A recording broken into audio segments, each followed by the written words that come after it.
Hi, this is the Galaxy Tab S9 FE Plus and I'll show you how to create home screen folders on this device. So first hold for a while the application and drag this app to another one, and we could see that we just successfully created the new home screen folder. Also, we get one more way how we could do that. Just first you should hold for a while home screen with your finger or the application. Just hold for a while the application, tap to select, and after that you could select another applications and just to create a new folder.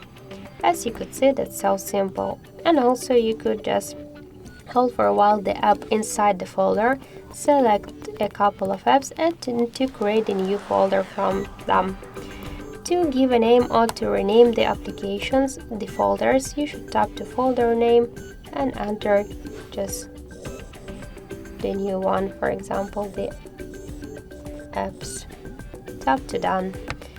To just rename the application, the folder, you could also hold for a while your folder and tap here to the settings icon, and by this way just to add here, or you could also remove use your keyboard if you want.